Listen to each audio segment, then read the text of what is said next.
All right, we are back in the NBA, NFL slash, right? Both kind of.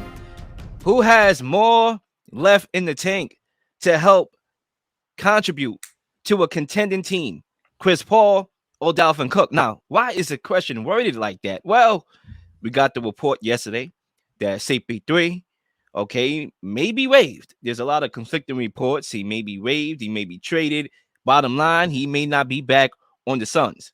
Dalvin Cook, however, was released earlier today. So, as you see at the bottom of the screen, I'm just throw this up to whoever want to grab it and go right ahead to kick us off.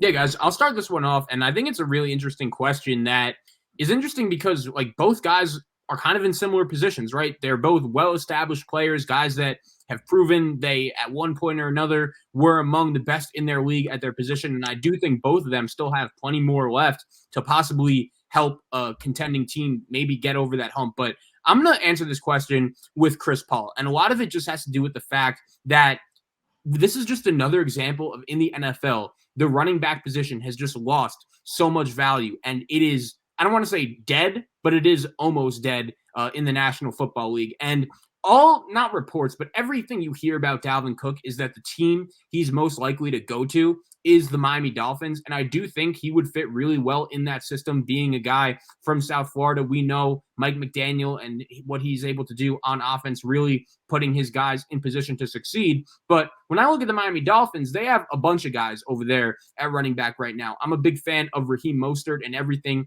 he has to offer. I think he's one of the more underrated backs in the league. They also drafted a kid, remember the name, out of Texas A&M, Devon Achane. He is going to be a stud for Miami. I'm a big fan of his, and I do think Dalvin Cook at this point in his career, he does have plenty left, but to be the guy he was in Minnesota, 25, 30 carries a game, I don't think that would necessarily be his role in Miami. But when you look at Chris Paul, I was so impressed what he was able to do when he got to Phoenix. The Phoenix Suns were an irrelevant basketball team that hadn't won anything prior to Chris Paul getting there, and he was able to take that team with Devin Booker and Cam Johnson and Mikal Bridges, and he really was able to teach them how to win. The team really responded well to them. He got them to an NBA Finals, and I think he still has the ability to do that with whatever team he goes to next. And I understand that Chris Paul isn't necessarily the same guy he once was. The injuries in the playoffs are obviously a huge concern. That's the thing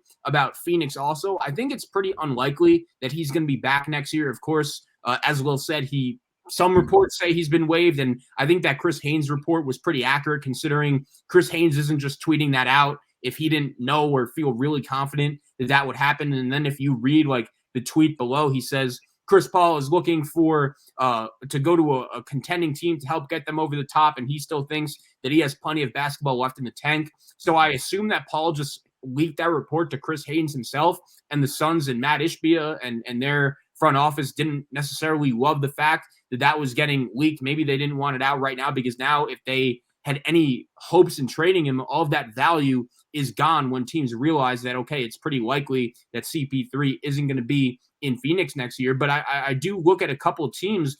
The Boston Celtics are one that just come to mind right away that need a true playmaking point guard to run and facilitate their offense. And I think if Chris Paul goes to a place like that where he isn't necessarily the top option, but a guy that could just play 28, 32 minutes a game and get them over the hump, that would be the most ideal situation for him. And I also think at this point in his career, whatever team is signing Chris Paul shouldn't be expecting him to play 82 games in the regular season. Maybe if he goes to a place like the Lakers, a place like the Clippers, we know that those teams don't always take the regular season seriously, because I think right now, Chris Paul, the one flaw of his, he has to be healthy for the playoffs. And that's one thing that he's really struggled with over the course of the last few years. It's crazy because the Phoenix Suns in game 2 of the Western Conference semifinals in Denver, they had, I believe, an 8-9 point lead going into that fourth quarter right after Chris Paul tweaked his groin, and the rest is history. He gets hurt. He doesn't come back in the series, and the Nuggets were able to do a good job taking advantage of that. I still would have loved to see the fit of him, Kevin Durant, and Devin Booker all on the floor together at the same time, but they just didn't have a ton of time or a ton of experience, a ton of games to really play the three of them and to see how that would have worked. He's making a lot of money. Phoenix is in a tough spot with the new CBA, paying Durant a max, paying Booker a max and paying DeAndre Ayton close to a max. So this was maybe a decision they even had to make, even if they didn't want to. So I'll go with CP3, but I do think both guys still do have plenty left in the tank. All right. Go ahead, bro. I see you want to jump. Go ahead. Yeah. So I'm going with Dalvin Cook, and it's not even close. I think Dalvin Cook having 43 touchdowns the last 4 seasons, having his fourth consecutive 1,000-yard rushing yard season, despite him not being fully healthy. I think he just has way more to give a contending team, especially a team that doesn't really need him to take every carry. They just need him to be producing when he's on the football field, when his number is called. I think that's all certain teams are looking for, especially the Miami Dolphins, who have so many running backs as is and so many weapons on that offense. So I think when you look at what Dalvin Cook will bring to a team, is just to give him that extra punching power to really take it to any defense that they're going to be facing. Chris Paul is done. He doesn't provide anything for a contending team anymore. He don't play defense. He can't shoot the ball. He don't shoot the three. He barely gets to the free throw line. His facilitation, his IQ is still there. His facilitation is not going to be there as much because he's not able to keep up with these other point guards in the leagues. If we're talking about a dying position, the point guard position in the NBA is damn near dying because every team has one. There's not when you look at top point guards coming out of college, top point guards, like just coming out of like the G League overseas, they're not gonna be starters. They're probably G League players at best. If we look at Scoot Henderson, this guy would have been the number 1 pick just 10 years ago. He would have been one of the highly touted draft picks just 10 years ago, and probably would have been the best player selected. But now he's coming into a situation where he's just gonna be another guy on another team. They're talking about putting him on the Hornets. They have a point guard. They're talking about putting him on Trailblazers. They have a point guard. All the teams that are looking to get a guy like Scoot Henderson have point guards already solidified on their team. So they're just like trying to hopefully he fits in, but 9 times out of 10 he's not. But you look at Dalvin Cook, he's a guy who really dominates when he's on the football field. It's just that his health has been a big issue, which is unfortunate, but that's why you're putting him on a contending team. We're not putting him on a team that desperately needs a running back. You're putting him on a team that has a lot of weapons, a team that people are already looking at as a Super Bowl contender, and he's just going to join in and add his talent to that Super Bowl contending team or playoff contending team, no matter, depending on where he goes, of course. So I think for me is Dalvin Cook. I think Chris Paul is literally cooked. I just think he's done. Like, he hasn't been able to produce on championship contending teams. We saw what he was able to do in OKC, but since then it's been downhill, and he hasn't been doing what he needed to do. I think even that NBA Finals run, when he went to the NBA Finals against the Bucks, it wasn't more so Chris Paul, it was everyone else. Chris Paul had one great game, and I know I gave him a lot of credit for that. He had 36, I think, in an elimination game, and I gave him so much credit for it. But those performances don't come often. They are very rare, and he's getting paid $30 million a year to have rare performances. We need you to be consistent, and your consistency is 12 points a game or probably less. So that's not a guy you need on the team. That's not a guy who helps contend. That's a vet minimum at best. And I just don't think he's at that level where he's able to still contend to a Super Bowl. NBA Finals contending team. So for me, Dalvin Cook has more left in the tank than Chris Paul. I'm going to agree with Zay. I'm going to go with Dalvin Cook. There's a lot of similarities between these two guys. The cap hit just doesn't overexceed the production that both of these guys are going to bring on the court and field, right? Last year, not too long ago, 2019, I believe, Chris Paul was no. Was it 2019? It was 2020. One of those years, Chris Paul was runner up to MVP behind Nikola Jokic a couple years ago. Dalvin Cook, arguably around that same time, was known as the second best running back in football, right? So there's a lot of similarities. Both guys are injury prone, right? They've always been injury prone throughout their careers. So there is a lot of similar things here, similar themes. But the reason why I'm going to go with Dalvin Cook, I'm going to start off with why I'm not going to go with CP3. Number one, I still think he could win games with his IQ. So immediately when you look at the paper and you're like, well, who the Suns going to replace CP3 with? Well, Cameron Payne to me would actually make that offense more faster alongside Kevin Durant than Devin Booker. And at one point I was saying, even if CP3 got back, that I would start Cameron Payne and have CP3 coming off the bench. I said that to my mind, but we never got to see CP3 back, right? So that would have been fascinating to see how they juggled that. Now, missed 58 out of the 82 games injury is a thing. Injury prone is a thing. Like, he's 39 years old, almost 40 years old. Yes, he can still, help a team to an extent, but you only as helpful as you are available. And I'm not sure if at this stage he was already injury prone. Now, a 39-year-old injury prone player, I'm not sure if any team should probably want to take that risk. Maybe the Celtics, maybe the Lakers, because they are living by the fate of injuries anyway. Like, let's say something happens to LeBron James or Anthony Davis, which is very possible. Look at Davis, injury rap sheet, and look at LeBron James' age. I mean, hey, might as well take a flyer on CP3 since we held by the fate of injury and being available. Now, Dalvin Cook, on the other hand, I would say that I think a lot of it has to do with this, right? I don't think watching him and watching film and watching him live, he doesn't strike me as Ezekiel Elliott shot. Because when Ezekiel Elliott, after year 3, like, you could tell he's shot. And that's why he's still on the racket, on the clearance rack for somebody to pick him up. Nobody wants him. Like, he's shot. That was evident for the last 2 seasons. I don't look at him as shot. I look at him as declining. Yes, not that same Dalvin Cook that had that same pop, but yes, declining, not shot. So I still think he could help a contending team. I think when you talk about a lot of factors, the Vikings offense was, I think their offensive line was 18 in the league, middle of the pack, not good. Actually below the middle of the pack, 18, right? The philosophy change, Mike Zimmer was old school, run and play defense. So they're gonna feed Dalvin Cook a lot more with Mike Zimmer. They shifted to the new school, passing the football, opening up the offense with Kevin O'Connell. So that took away some of the touches away from Dalvin Cook, especially when they was force feeding Justin Jefferson, the best receiver in the league. And Adam Thielen still got to get his looks. KJ Osborne, So I think a lot of those things played into it, along with a slight decline.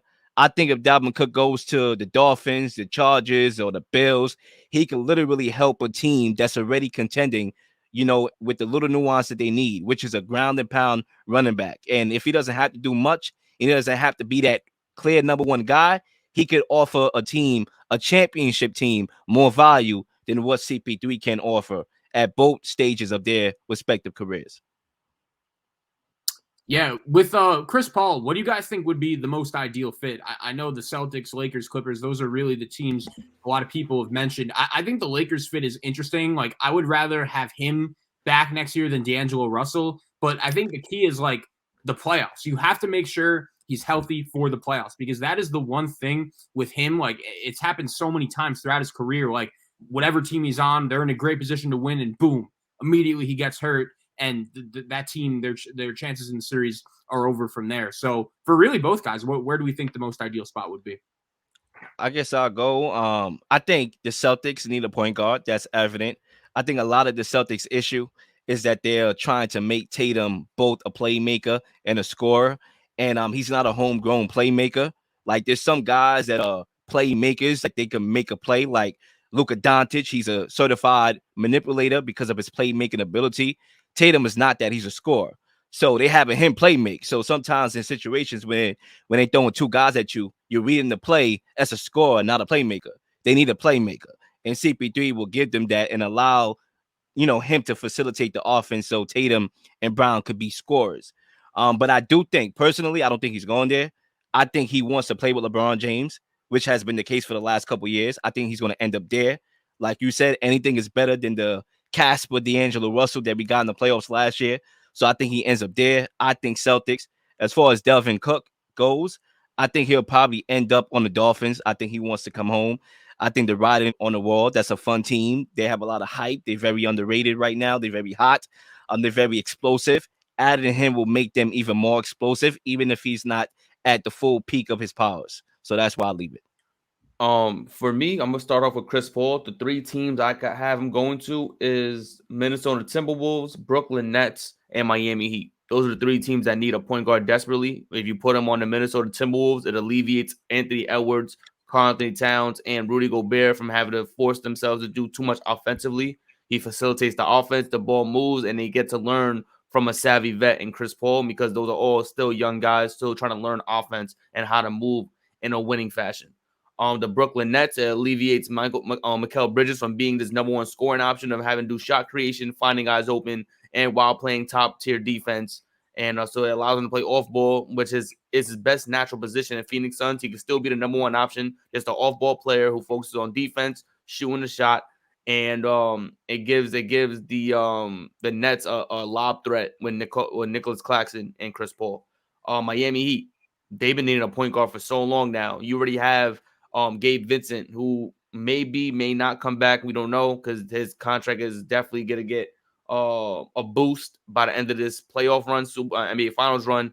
So he may require more money. But if Chris Paul is on the free agency, you could pick him up for a vet minimum or cheaper, and you still have a viable option in Miami with a point guard that you're able to move the ball with Jimmy Butler, with Bam Adebayo, and Caleb Martin and those boys. So those are the 3 NBA teams for me that I can see Chris Paul going to. Dalvin Cook, I can see him going anywhere in the AFC East. You could talk about everybody in that AFC East is looking to add more weapons to that power, especially Bill Belichick, who's probably willing to pay Dalvin Cook top dollar because he loves his running backs. He loves running them to the ground. He loves running, period. And I could give them another option if they don't believe Ramondre Stevenson is that guy. Last season, Ramondre Stevenson didn't look so well as the number one running back option. And that Patriots team didn't look too good in general with Matt Patricia as the offensive coordinator. I think if they want weapons, they may get DeAndre Hopkins. Is still yet to be seen. But if you add Dalvin Cook to that team, you may